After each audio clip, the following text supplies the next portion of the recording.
আরশিকে যেভাবে আমি গাজর আলু দিয়ে একটা মিক্স হেলদি পিউরি করে দিয়েছিলাম সেটাই শেয়ার করব আজকের এই ভিডিওতে। তবে একটা কথা বলে রাখি, বাবুকে কখনোই প্রথম সলিড 2টা খাবার দিয়ে তৈরি করে দিবেন না। তার কারণ হচ্ছে আপনার বাবুর কোন খাবারটা অ্যালার্জি আছে সেটা ভালোভাবে বুঝতে পারবেন। তো এখন শেয়ার করি আমি কিভাবে গাজর আলুর মিক্স পিউরিটা তৈরি করেছি। সবার প্রথমে আমি একটা গাজর নিয়েছিলাম আর একটা আলু নিয়েছি। এখন এই 2টা খাবারের উপরের খোসাটা ছাড়িয়ে এটা আমি কিউব আকারে কেটে ভালোভাবে পরিষ্কার করে নিয়েছি। তারপর পরিমাণ মতন কিছুটা পানি দিয়ে সেটা আমি সিদ্ধ করতে বসিয়ে দিয়েছি। তবে একটু পানির পরিমাণটা বেশি দিয়েছি, গাজর একটু সিদ্ধ হতে লেট হয় তার জন্য।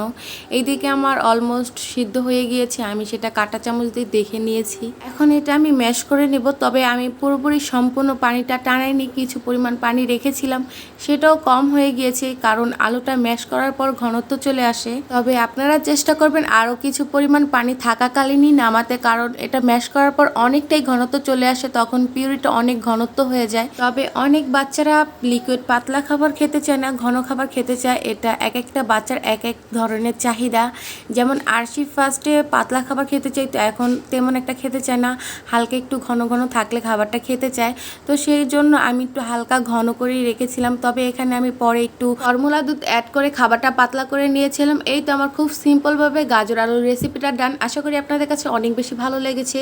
যদি ভালো লেগে থাকে অবশ্যই লাইক কমেন্ট করবেন আর শেয়ার করে নতুন মায়েদের দেখার সুযোগ করে দিবেন। এরকম নিত্য নতুন ভিডিও পেতে আমার পেজটির সাথে থাকবেন। আজ এই পর্যন্তই, আল্লাহ হাফেজ।